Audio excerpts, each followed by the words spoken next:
Gazette du Togo, une vision sur l'actualité togolaise et sur le monde.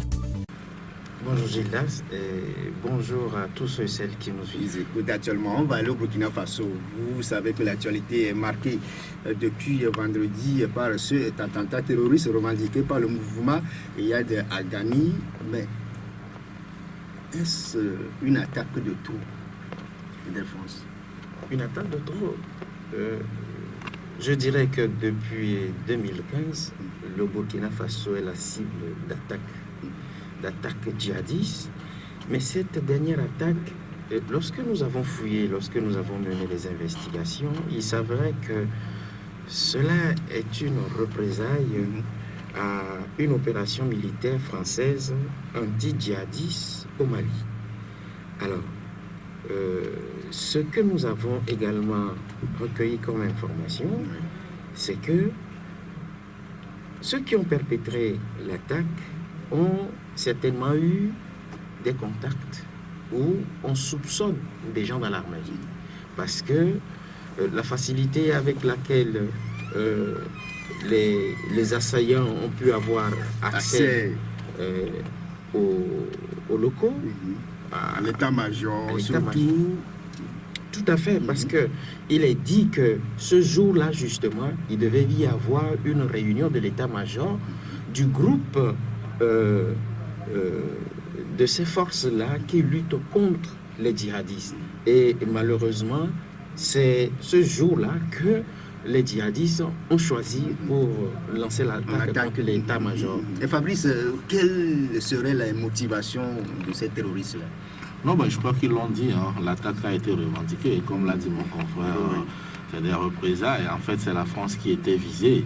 Bon, maintenant, c'est la France qui est visée, ils l'ont dit. Bon, c'est vrai que dès les premières heures, le chef de l'État a fait une sortie et voyait derrière son prédécesseur Blaise Compaoré, mais les terroristes eux-mêmes, ils ont dit qu'en fait, ils n'en voulaient pas au Burkinabé. Mais bon, c'est la France qui les intéressait.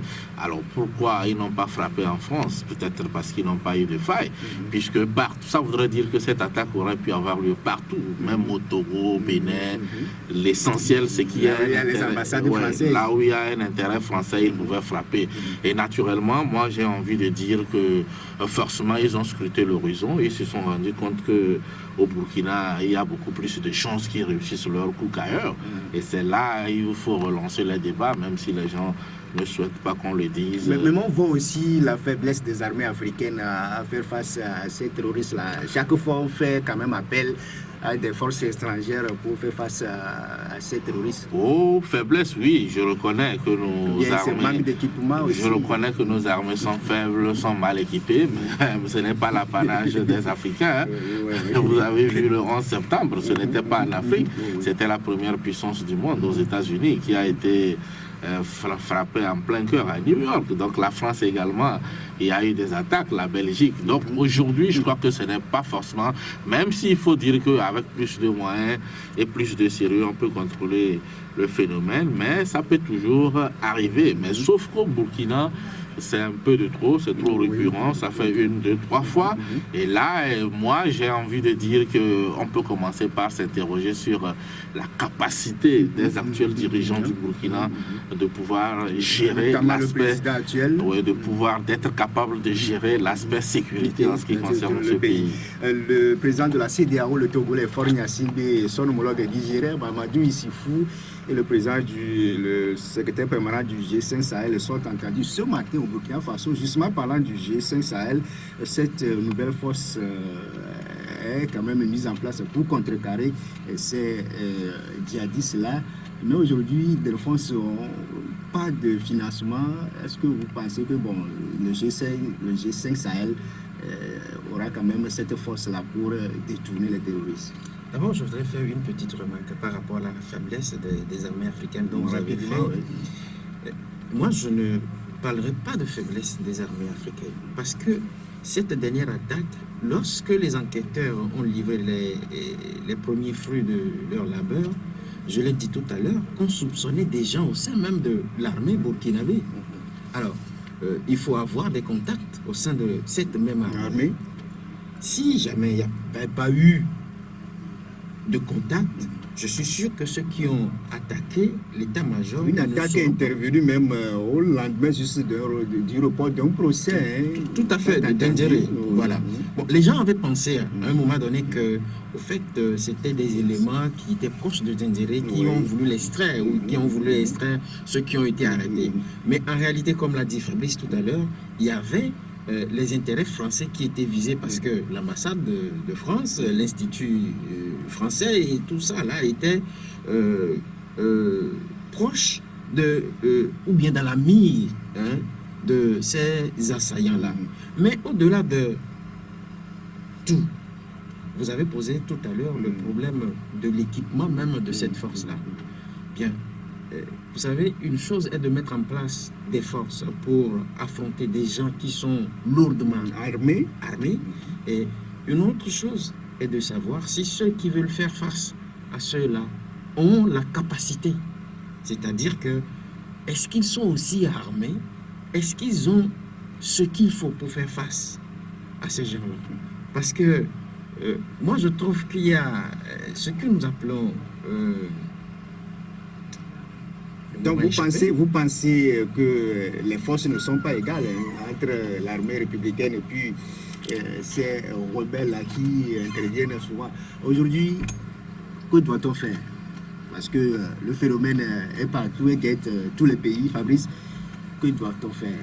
Non, mais je crois que quand vous prenez un peu ce qui s'est passé, il paraît même que les assaillants ont été même recrutés au Burkina et tout cela. Et vous constatez que le Mali est déstabilisé. Donc ça, on le sait.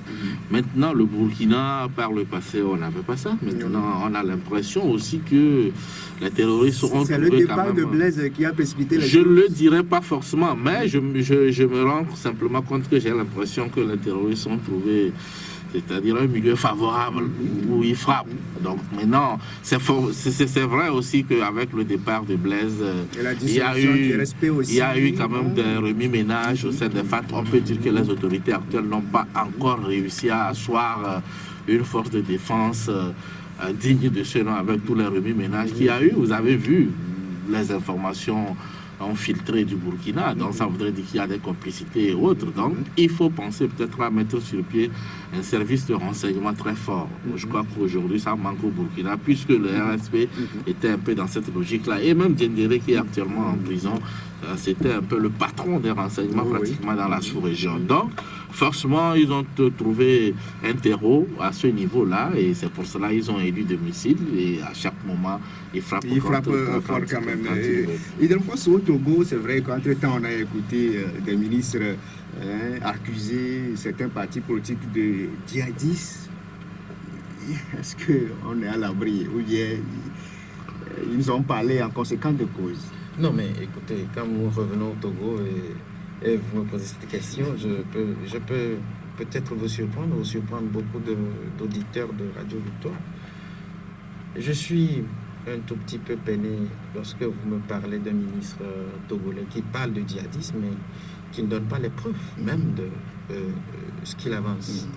On parle d'un ministre qui parle des enquêtes, qui ouvre et qui ne donne jamais la conclusion de ces enquêtes-là. Comment on peut croire à ces gens-là? Et puis, lorsque vous faites allusion à une formation politique togolaise qu'on taxe de djihadisme, où sont les preuves de ce qu'ils avancent? C'est-à-dire qu'une chose est de dire ou bien de chercher des poux sur un crâne rasé, et une autre chose est de se mettre en face de la réalité ou bien des réalités togolaises. Ce n'est pas parce que les populations battent le pavé ou demandent à ce que les choses se mettent en place pour qu'on redevienne un état normal, qu'on trouve que le parti qui a donné le ton, parce que son premier responsable est musulman, qu'on le taxe immédiatement de djihadisme. Où sont les preuves? Si effectivement les enquêtes ont été menées et qu'il s'avère vrai aujourd'hui que le PNP est un parti djihadiste, qu'on nous montre les preuves, c'est tout. C'est tout ce que moi je dirais. Oui, Fabrice, un mot sur le sujet? Non, je crois que ce n'est pas parce que le leader du PNP est musulman qu'on dit qu'ils ont des méthodes qui s'apparentent au djihadisme, puisque même celui qui le dit également est musulman. Donc, il faut écarter cette hypothèse entre lien entre musulmans et djihadistes. On s'est écarté. Et je crois que les terroristes, généralement, ils profitent parfois des situations. Vous savez, vous pouvez être dans une logique. Le PNP, c'est un parti politique légalement constitué. Donc, ce n'est pas un mouvement comme cela pour dire qu'ils ne sont pas dans la légalité. Ils sont dans la légalité. Mais il faut aussi... On est aussi d'accord pour dire que vous pouvez à un moment donné lancer une initiative et certains peuvent s'égarer, c'est-à-dire exploiter la situation pour en arriver à d'autres choses. Je crois qu'avec le PNP, on était censé être sur le terrain politique, mais il faut reconnaître aussi qu'il y a eu des actions qui ne s'apparentaient pas à la politique que nous on connaît, qu'on aspire à faire un jour, avec puisque c'était devenu vraiment sanglant. Je crois que quand on fait de la politique, ce côté-là, c'était trop violent. Et donc, c'est pour cela, certains ont vu dans les agissements de certains qui s'apparentaient au djihadisme maintenant. Bon, est-ce que sans preuve, est-ce que c'est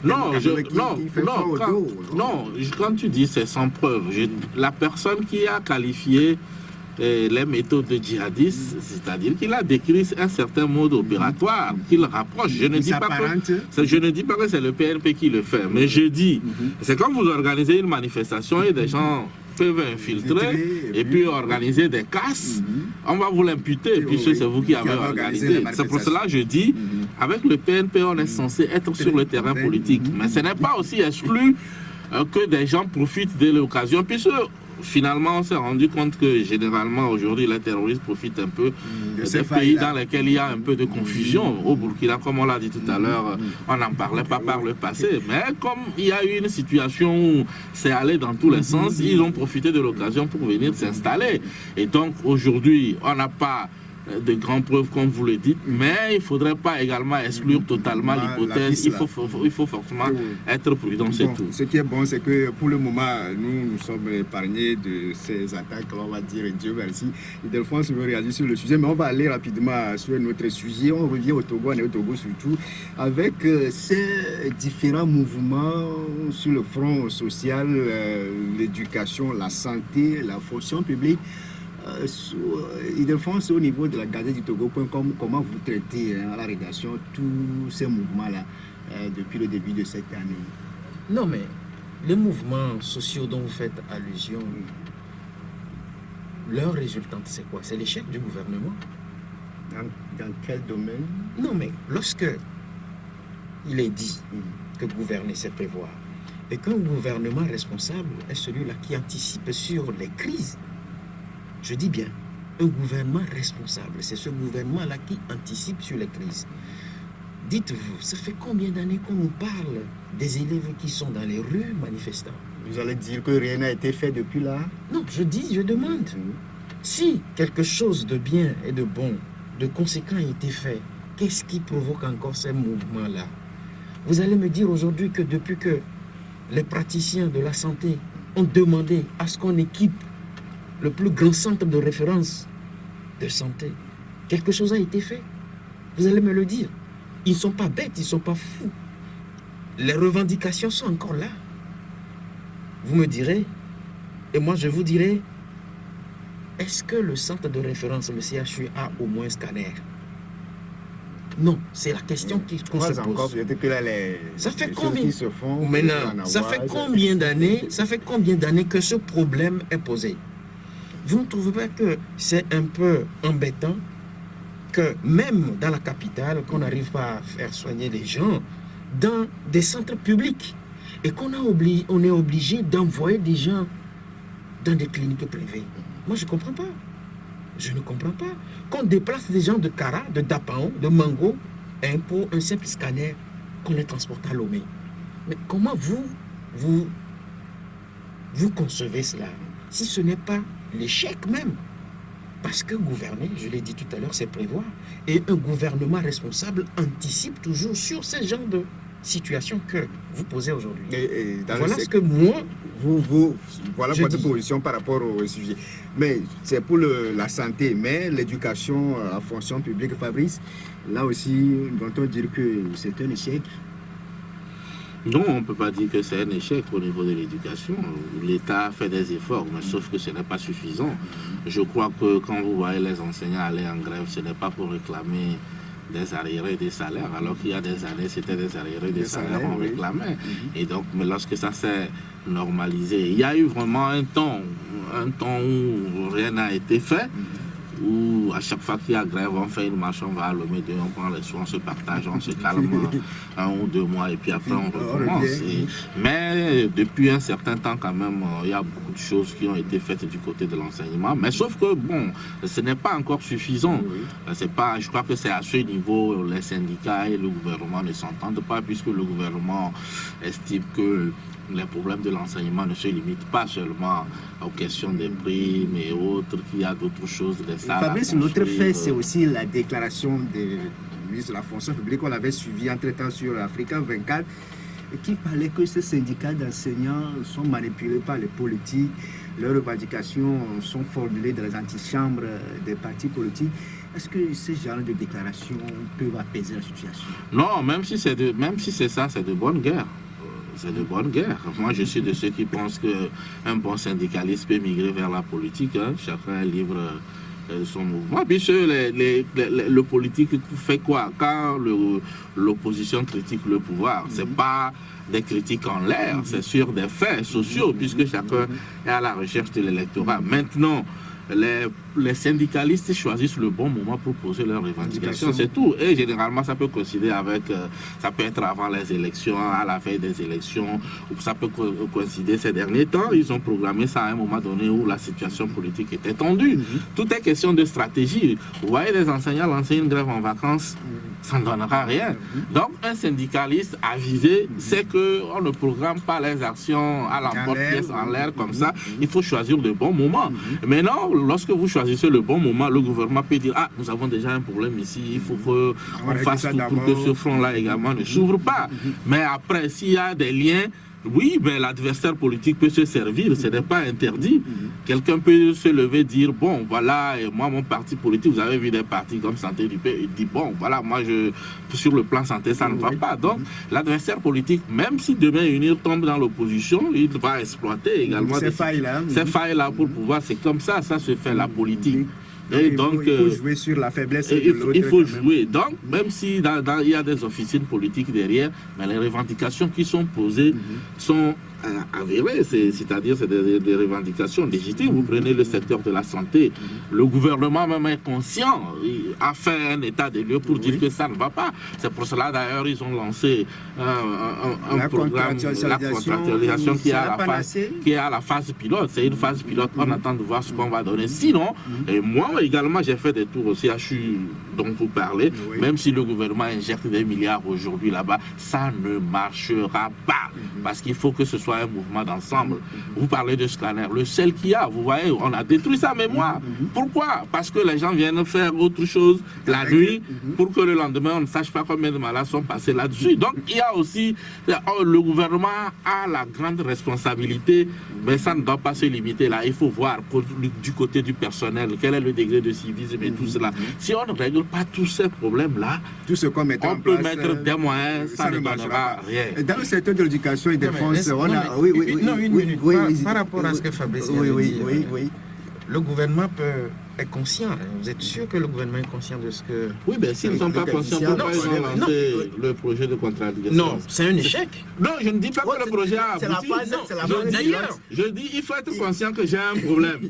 Maintenant, tu peux avoir de mauvaises solutions, mais au moins, le fait d'être conscient que j'ai des problèmes, c'est déjà un début de solution. C'est ce que je dis. Ce que moi je veux dire, rapidement. Le gouvernement ne peut être conscient de ce qu'il y a un problème dans le secteur de la santé et que lorsqu'on essaie de faire le budget, qu'on essaie de diminuer encore le budget alloué à ce secteur-là qui a des problèmes. Vous n'êtes pas conscient. Si vous étiez conscient, mais ça ne manque pas. Qu'est-ce que vous allez faire? Vous allez augmenter. Mais au même moment, ça ne manque pas. Vous diminuez encore. Vous êtes conscient? Mais pas du tout.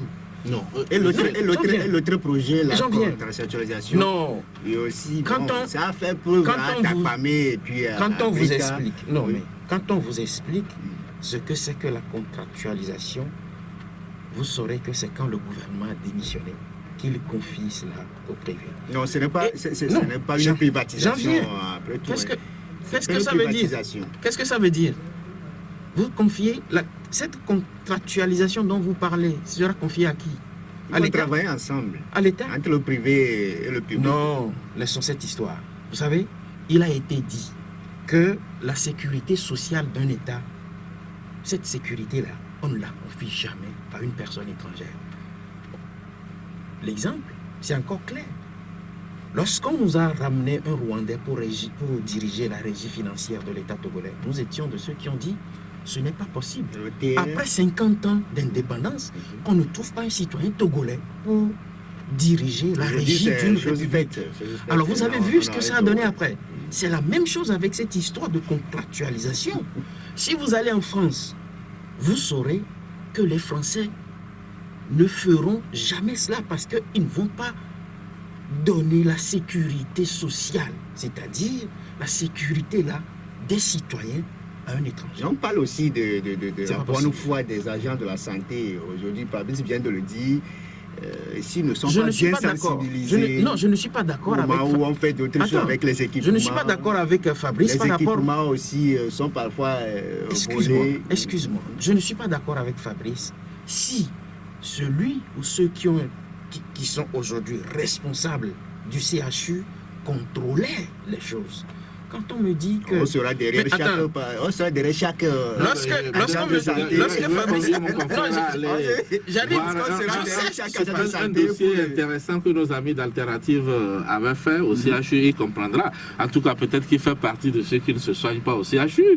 Sinon, moi qui suis allé, je ne suis pas là pour caresser les gens dans le sens du poil. Autant j'ai dit que l'État a d'énormes responsabilités par rapport à ce qui se passe aujourd'hui dans nos structures sanitaires. Je suis également, j'assume en disant également que ça ne se limite pas seulement à la responsabilité de l'État. Il faut que l'État aussi fasse quelque chose par rapport aux gens qu'on recrute là-bas et puis le civisme, le degré de civisme que ces gens-là peuvent avoir. Parfois le simple accueil, on n'a pas besoin d'un ministre derrière vous, d'un DG pour vous dire bien, il faut bien accueillir. Ça aussi, si on n'a pas le courage de le reconnaître et que d'attirer aussi l'attention des autres sur ces aspects-là, ça ne marchera jamais. On va évoquer le secteur de l'éducation avec ce groupe de travail mis en place par le Premier ministre le 18 janvier dernier. Vendredi, ce groupe a fait sa 9e séance de travail. Et peut-être la bonne information, c'est que au plus tard, le 9 mars, les conclusions seront formalisées et remises au gouvernement. Et dans la foulée, on demande aux syndicats d'enseignants qui font des grèves depuis le 2 octobre de suspendre leur mouvement, l'histoire d'avoir de l'accalmie dans le secteur de France. Ce que je ne comprends pas, ça fait combien de commissions ou bien de groupes de travail ou bien de groupes de suivi qui ont été mis en place jusqu'à aujourd'hui par rapport à ce problème que les enseignants ont? On dit souvent beaucoup de gens ne regardent pas la sauce. Non. C'est comme vous me direz, excusez-moi d'expliquer le truc comme ça. Nous sommes à un moment où les Togolais se réunissent pour faire un 27e dialogue. Là, on va en parler. Non, c'est un exemple. Oui. Hein? Qu'est-ce qui a fait qu'au premier dialogue, ce qui a été fait comme travail, les conclusions ou bien les accords qui ont été signés n'ont pas été respectés et il a fallu qu'on fasse 26 et qu'on soit 27e. Les situations sont les mêmes? Non, c'est un exemple. C'est la raison pour laquelle je vous demande, les commissions qui ont été mises en place, les comités de suivi et autres, qu'est-ce qu'ils ont fait concrètement face à cette crise dans le secteur de l'éducation? Est-ce que vous vous rappelez ce que la synergie des travailleurs avait fait à l'époque dans cette affaire des enseignants où des conclusions, des travaux ont été faits?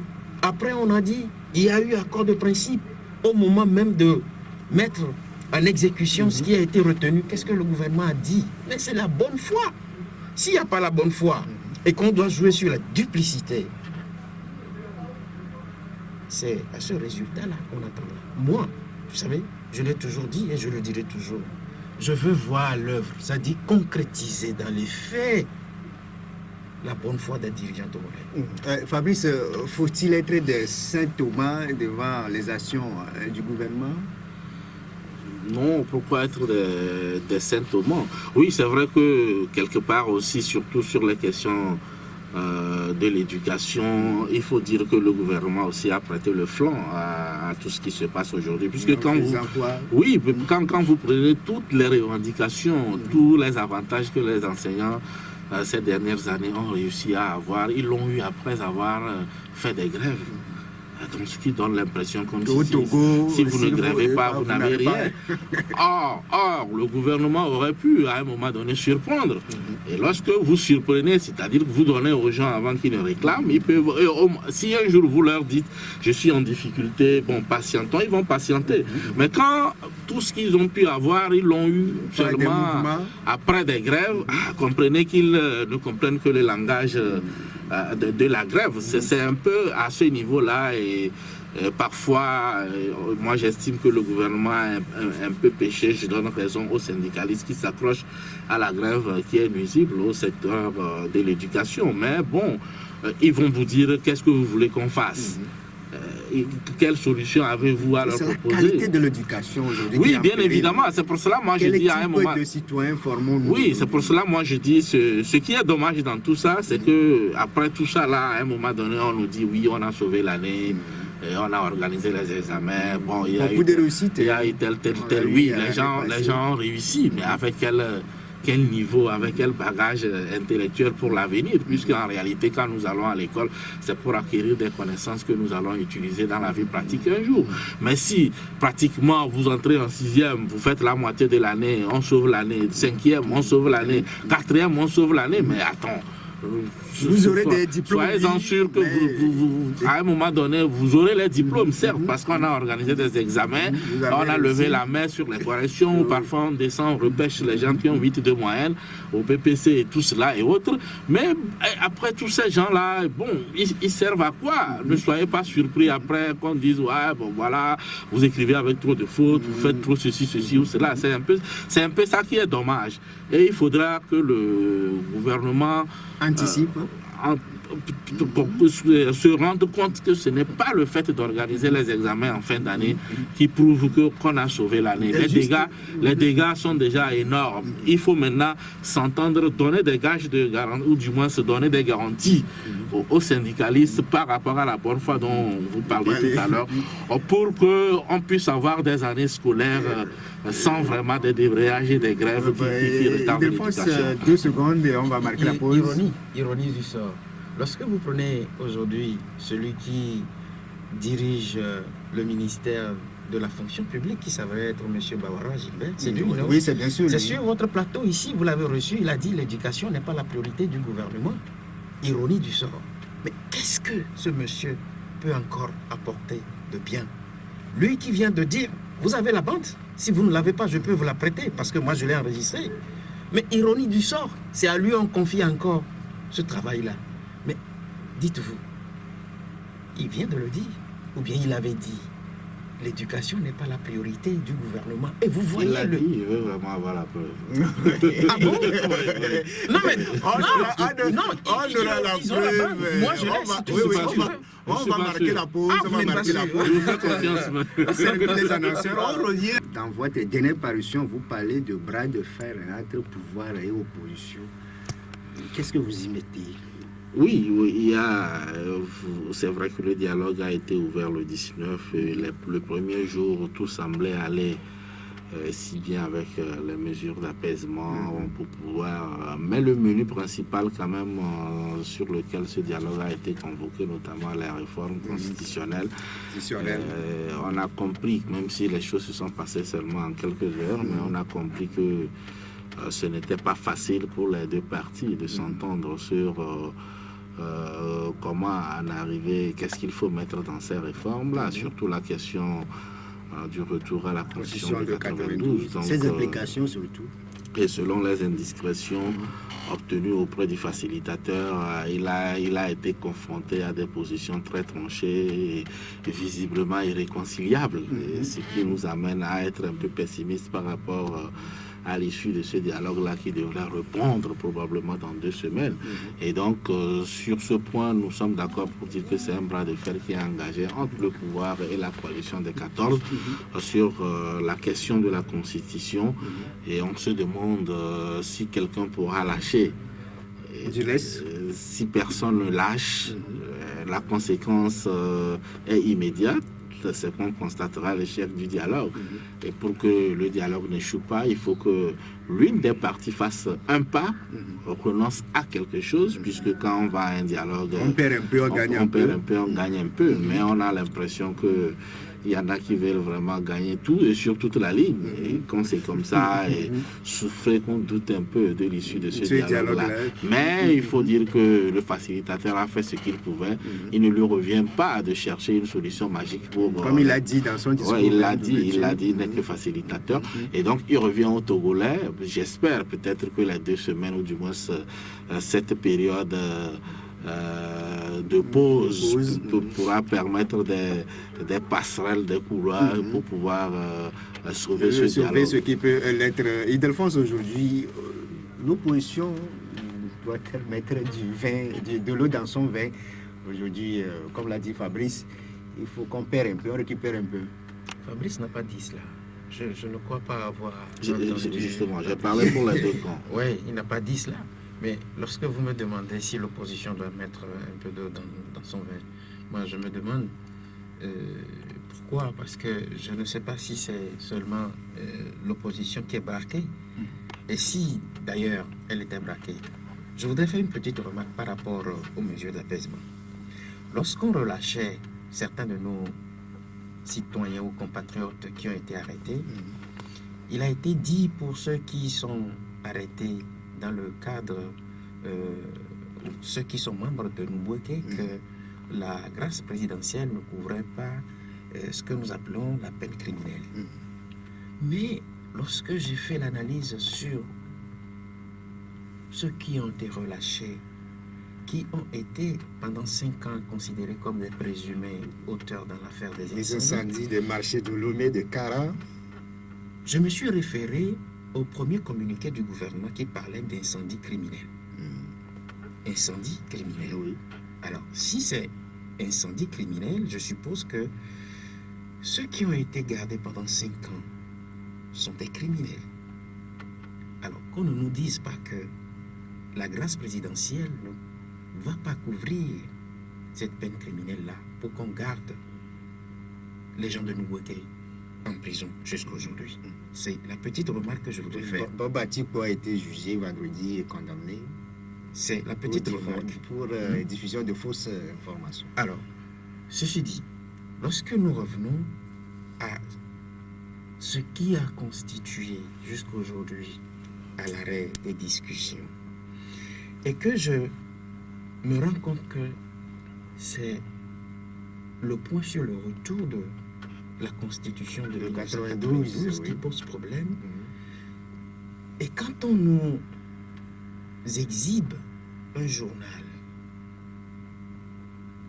qui a sorti un article, et pas des moindres, le journal officiel du Togo, 1992. Togo Presse. Togo Presse. Qui journal officiel ou Togo Presse? Togo Presse. C'est Togo Presse. Et qui dit,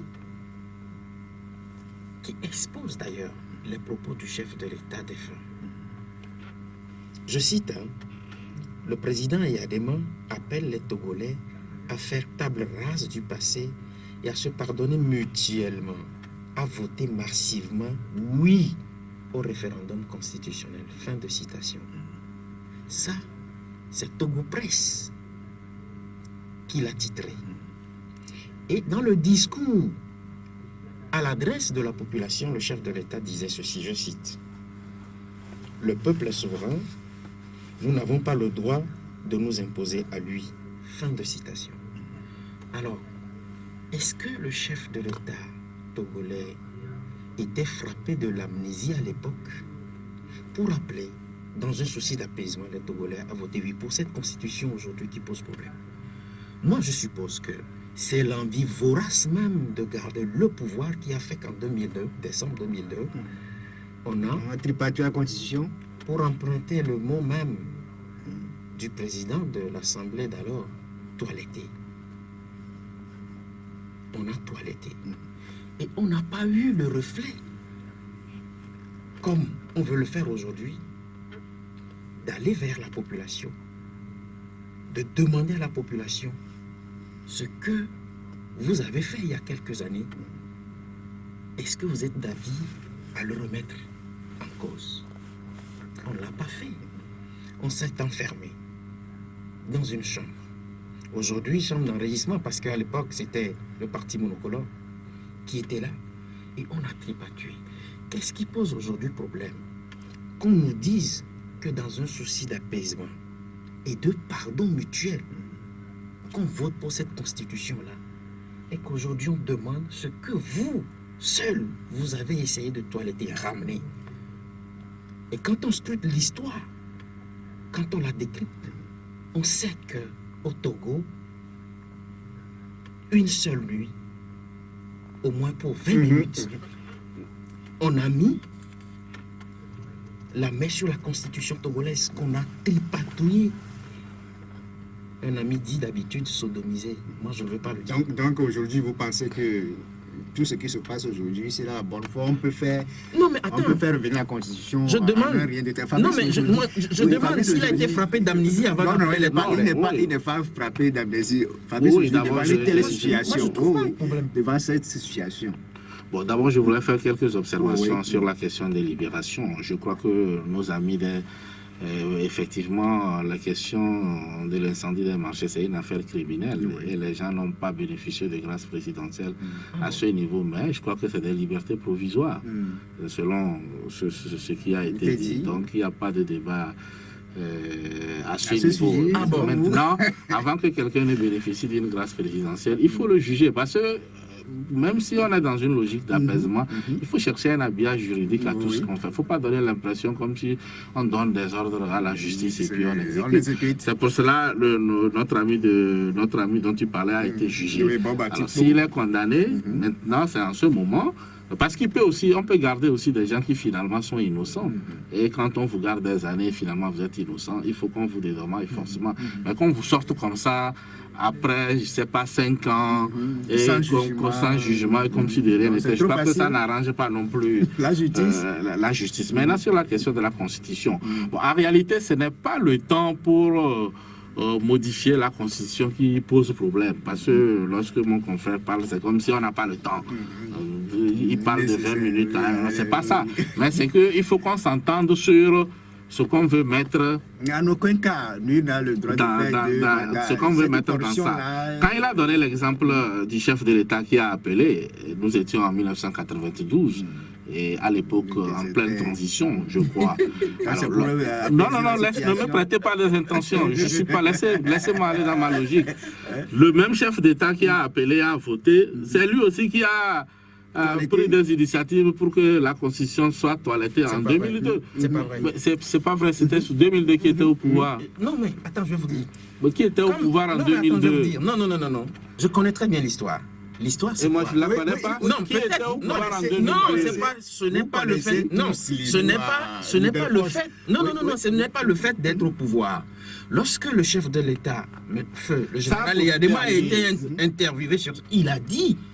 Il ne sera pas candidat. Il a dit qu'il n'était pas là, qu'il était en Afrique du Sud. Oh là là. Et que, oui, non, mais attends, sur la même question. On l'a fait derrière lui. Ça a profité à qui? C'est à lui que ça a profité. C'est lui qui voulait se représenter. C'est lui qui voulait se représenter. Le toilettage a eu lieu. Donc, on ne peut pas me dire aujourd'hui qu'il y a des mains fait à son insu. On va permettre de donner la parole. On va donner la parole à ceux qui nous écoutent pour participer à ce débat. 22 21 80 80 92 02 80 63 pour vos réactions téléphoniques. Auditeur, bonjour. À qui est honneur? Aide-moi, allez-y. Il n'y a qu'on a quoi. Je voudrais faire remarquer deux choses. La première chose, c'est que la Constitution avait été toilettée légalement. Également parce qu'on avait une opposition irresponsable à l'époque qui avait choisi. Allô Edmond, et soyez un peu patient. Non, il faut que nous disions. Et courtois aussi. Quand on dit irresponsabilité, ce n'est pas une insulte. Et qui avait refusé d'aller aux élections, qui avait boycotté les élections, et c'était à l'Assemblée nationale que cette réforme avait été faite. Aujourd'hui, on a demandé aux gens d'aller à l'Assemblée nationale pour s'entendre pour faire les réformes. Ils ne l'ont pas fait, ça nous a conduit. Mais ce qu'on fait, il faut qu'on soit sûr que les réformes vont se faire de façon égale. Et puis, l'alternance ne se négocie pas. Celui qui est capable de pouvoir aller aux élections et mériter la confiance du peuple gagnera les élections. Ça, c'est la première chose. Deuxième chose rapidement. La deuxième chose que je voudrais faire remarquer, c'est à qui défense attaque. Et quand on est journaliste, on ne parle pas de ce dont on n'a pas connaissance. Parce que ce dont on n'a pas connaissance, lorsqu'on veut parler, on s'égare forcément. Je veux parler du cas du terrorisme. Le terrorisme est à notre porte. Au Burkina Faso, les gens étaient frappés à Ouagadougou du terrorisme et ils défendent attaquer. Quand on prend le cas du Togo, que non, que lui, il n'a aucune preuve. Il est journaliste, il n'a qu'à aller chercher les preuves. Edmond, c'est vrai, c'est son opinion aussi. Je n'ai même pas dit ça. Et puis, bon, on vous a compris. On prend El Hadj Ali. Bonjour. El Hadj Ali, allez-y.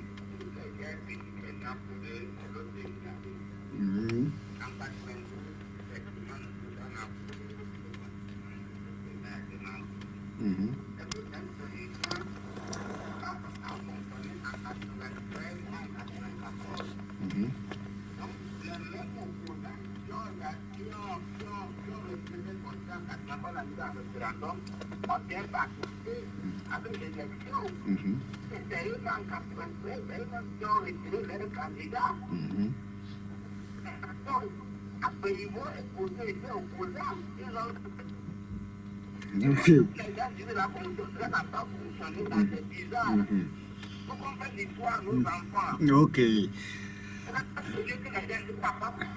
Ok, El Hadj, merci beaucoup. On prend le dernier, le troisième, là, commis.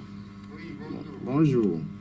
j'ai deux questions. Dans la première, La première, votre corporation, de quoi? on a dit que pouvoir vous convoquer à des interviews, à vous apporter pour accompagner. Mais je ne vois pas dans tout ce qui est à la corporation. La dernière fois, quand j'étais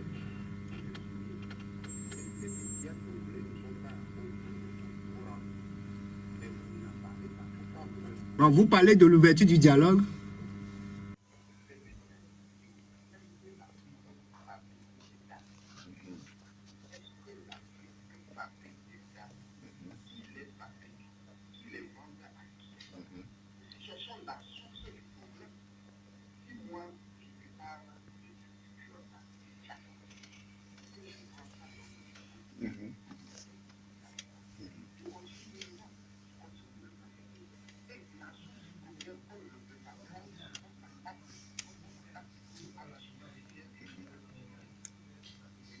Oui, merci beaucoup. On vous a compris, Kobi, votre intervention.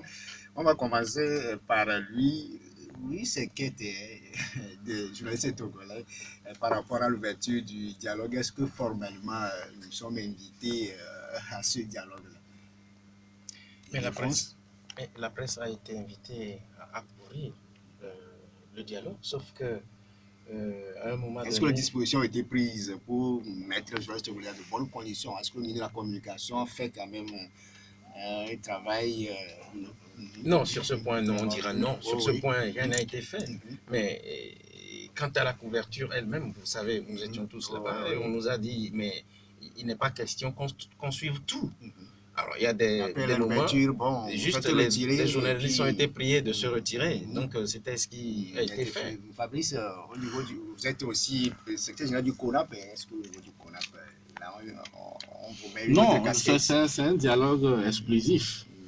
C'est un dialogue exclusif. Donc, c'était la coalition, et puis le parti présidentiel et dans une large mesure le gouvernement. Donc, à part ça, il n'y avait pas eu d'autres entités.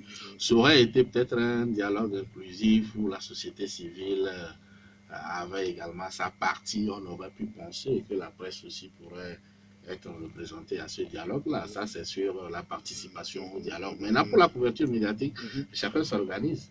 Moi, je n'ai pas besoin de ministre pour savoir comment aller couvrir l'événement. Et on n'était pas dans la salle, mais les gens ont eu des informations. Et donc, chacun, en fonction de ses aptitudes, de ses qualités. Et vous passez par, vous, bon, là, on vous baigne aussi au niveau de l'un des responsables des organisations de presse au niveau du Coran. Vous ne pensez pas qu'avec ce genre d'événement-là, on puisse prendre des dispositions pratiques nécessaires, claires avec les journalistes? Oh, quelle disposition? La disposition, c'est que vous avez la liberté d'aller. Ils ont aussi la liberté de dire que nous voulons faire un truc à huis clos. Mais dans ce huis clos-là, certains étaient là-bas et n'ont rien eu comme information, d'autres ont eu. Et donc, je crois qu'à ce niveau-là, si on avait peut-être mis un cordon militaire ou je ne sais pas, des gendarmes à un niveau où on refuse aux journalistes carrément d'avoir l'accès à l'hôtel, là, on peut dire qu'on empêche les journalistes de faire le travail. Mais tant que vous êtes allé sur les lieux, vous avez couvert l'ouverture. Bon, maintenant, les discussions à huis clos, on vous dit, vous n'y allez pas. Maintenant, quand c'est comme ça aussi, vous savez ce qu'il faut faire. Comment faire pour avoir les informations en n'y étant pas à l'intérieur. Je crois qu'il y a eu un journal ici qui nous a relaté comment Yadema est mort, il n'était pas dans l'avion. L'autre point de sa question, c'est par rapport au djihadisme et puis les armes. C'est vrai que l'Afrique ne fabrique pas des armes, mais aujourd'hui, on voit que bon, ces assaillants-là utilisent des armes sophistiquées qui dépassent même l'armement des forces républicaines et des forces. En fait, j'avais voulu soulever ce problème-là, parlant de la duplicité même de la communauté internationale. Parce que si aujourd'hui, on se rend compte, comme l'auditeur l'a dit, qu'en Afrique, il n'y a pas de laboratoire ou bien de société qui fabrique des armes, alors d'où proviennent-elles ces armes-là? Qui sont ceux qui vendent ces armes-là? Et à qui et pour quelle fin? Ce que nous remarquons aujourd'hui et que nous relatons en tant que journalistes, c'est ça. Malheureusement, l'Afrique est le théâtre de tous les mouvements de guerre. Malheureusement, on parle de djihadisme. Ces djihadistes, ils trouvent ces armes-là où? On parle de terrorisme. Ces terroristes trouvent ces armes-là où? Alors, cette duplicité de la communauté internationale qui dit « je condamne le terrorisme », et bizarrement, c'est elle qui fabrique et c'est encore elle qui fournit les armes. On peut pas comprendre. C'est elle aussi parfois qui met les négociations. Tout à fait, voilà. Je voudrais profiter de l'occasion pour sauter sur le premier auditeur qui m'a attaqué. Moi, je lui ai attaqué parce que ce n'est pas ce que j'ai dit qu'il a dit. Nous étions en train de parler des djihadistes et vous avez fait allusion à un parti politique togolais.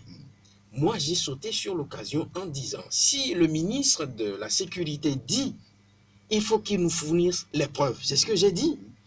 Et j'ai même martelé en disant, mais ce n'est pas parce que on a remarqué que ce parti politique-là a commencé par faire du boucan qu'il faut l'attribuer.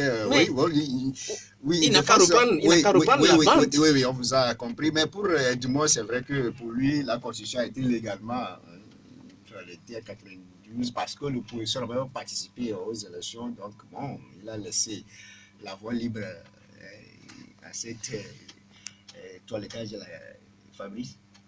Oui, il faut dire que, effectivement, c'est-à-dire que même la Constitution de 92 prévoit en elle-même les mécanismes de sa modification.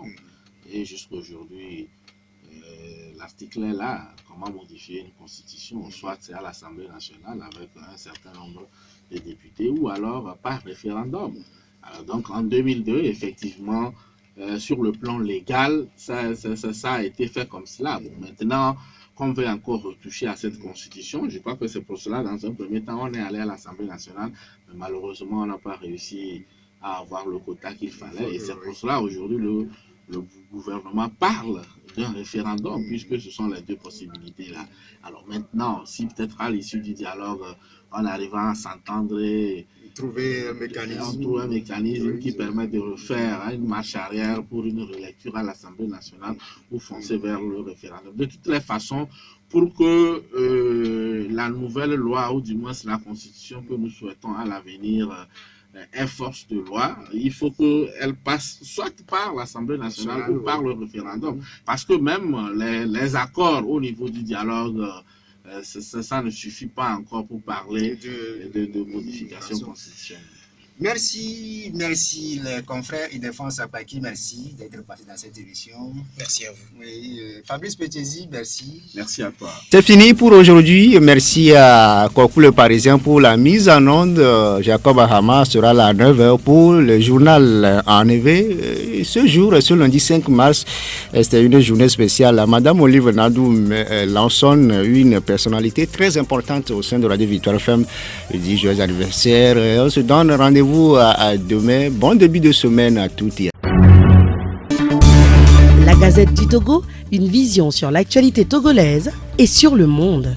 Rejoignez-nous sur le www.lagazettedutogo.com ou sur nos comptes Facebook, Twitter et YouTube. Pour tout contact, écrivez à contact@lagazettedutogo.com ou appelez le 92 80 88 53.